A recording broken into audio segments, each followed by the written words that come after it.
Hello everyone, Coding is here, and in this video I want to show you the test of my uncle's phone.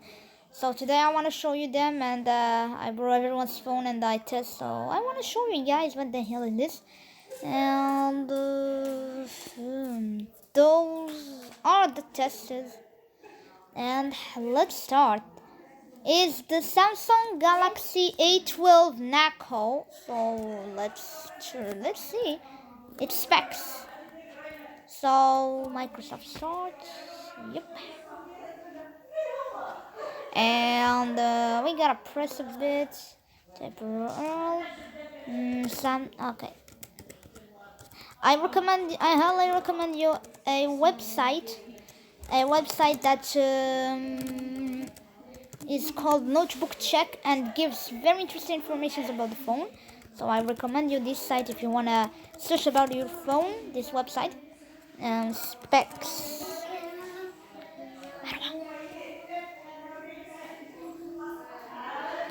So, okay. So it's CPU. Okay, we gotta see its CPU, and the CPU of this thing is the Exynos 850, and the Exynos 850 is quite an interesting CPU if you wanna me. It's a little processor. Yeah, it got say ARM Cortex. Wait, I don't see its specs right here. And nanoreview.net/soc/Samsung Exynos. I tried to search in this book, but maybe I did not find this as I searched. So Samsung Exynos 850 is an 8 octa-core ARM Cortex A55. And it's kind of like mom's phone. It has a octa-core ARM Cortex A55.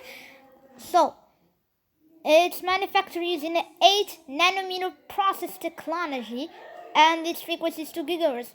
My mom's phone is a Nokia C20 octa-core ARM Cortex C55, 20nm TSMC process, and running at 1.6 GHz. This thing is out of the... So let's see its GPU, and come on, it's a GPU. No. Okay, the Mali G52 MP1. This thing I will find it in notebook check, and it shows up before everyone. It's the first site, the first website. Why this thing sucks a bit? Why this thing sucks? Okay, the ARM Mali is an integrated mid-range graphics card, and why it performs way better than mid-range cards. It's an integrated mid-range cards for ARM-based SoCs. Base tablets? It's a phone, not a tablet, bud. Okay, it was introduced mid-2020 with a clock of 800 megahertz. The performance, okay. On PUBG Mobile, the GPU supports all modern APIs like OpenGL 3.2, Vulkan 1.0, OpenCL 2.0, and 12nm TSMC process, and no shared memory. It did not give us its specs like pixels, vertexes. So now let's go into the test after we saw all its specs. So it's my own test, so the phone is quite good. It gets more than 1,000 points in Slingshot if you want a little idea of the performance of this phone. So Slingshot got killed today by 1,270 points. This is Slingshot. Okay, what the hell is this? Okay, so 1,270 points, 1,149 points in the the graphics score and 2006 points in the physics test. So the graphics test has two parts, but they are the same. If the video is like two same videos, but the first one has more pixels and the second one more texture, and the textures are more intensive than the pixels, and the shaders also, there are a lot of shaders in it, but the fire is just a lot of pixels colored a lot, colored in a range of orange. So that's what I will prove my theory here. The graphics test 2, which has a lot of textures, and the graphics test 1 has the pixels on fire, but so I will explain you more detailedly. So pixels, so in the first graphics test, everything is the same at the foreground, but at the background and at the graphics test 1, there are a lot of pixels that represents fire. But at the graphics test 2, everything is the same at foreground, but at the background, there are textures and shaders. So that explains why we got dropped FPS on the graphics test 2 more than neither than the graphics test 1. And the frequency is balancing the same, and the temperature is also too, from 31 degrees, like the same. And we gotta go to the sync shot. Yeah, I saw the sync shot. This thing is what? This thing is Wildlife Extreme. It's running at 4K resolution. It's a 1 minute test from 3D Mark. Runs at 4K Ultra HD, and we get 141 points. And look at we get only the frame rate and the temperatures and the battery. We don't have any frequency. The API overhead, which is the most test that surprised me before sync shot, gets the Vulkan API gets 238, 238,283 draw calls per second, while OpenGL 3.0 is 49,573.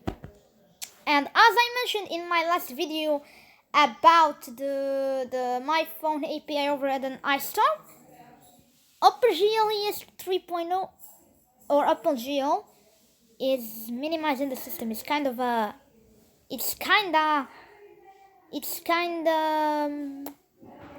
economies in lowering the performance of the system, while Vulkan is using the full power of the system, and that was what we can see in this graph.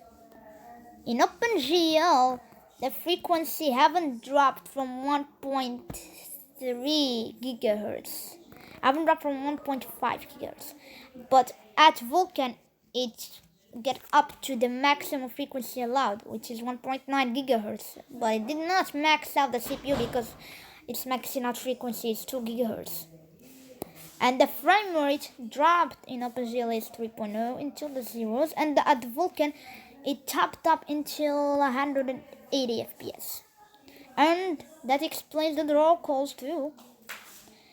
Now iStorm, that is the maxed out test of today, 59 FPS. I say that the developers have done a very big error. They gotta need to disable the VSync because they enable it. They say 60 FPS of the engine. So yeah, I know their tricks. And here is the graph. Always above 50 FPS all of the time. It's kinda all in the demo 60 FPS. In the graphics test 160 FPS. 2 dropped a bit because graphics test 1 measures vertex, so not intensive at all. And the graphics test 2 measures pixels, so there are a lot of pixels in it. And this thing is running at 720p using OpenGL 2.0. The FPS dropped here until 10 FPS, maybe 12, because of there was a hole between the two tests, and that hole was full of pixels. So yeah. and the frequency was kind of balancing. And this is the first test that I saw him chopping up to 2 gigahertz at the physics test that measures CPU processing performance. Ice Storm Extreme gets 8,596 points, as you can see it. And its graphs always the same thing, but now it's topped up over 40 FPS. Only a time when we get 60 FPS here, so goodly. And yeah, get out of Wi-Fi. Oh boy. Wildlife at 4040p gets 510 boxes. And that's what we got in the wildlife test, and we got a 1 FPS. 3 FPS, 0.10. Slingshot Extreme using Vulkan API has the most. I tested on the Slingshot Extreme with Vulkan API, 590 points. And there it is. The CPU has been maxed out to 2 gigahertz. Yeah, and it's a bit performing much goodly. But this thing is running 4040p, and so yeah, the phone has done a really great job. So everyone, what do you think about this phone? Do you have this phone in your box, or this phone is dead, or what? So yeah, and the next one, shall we?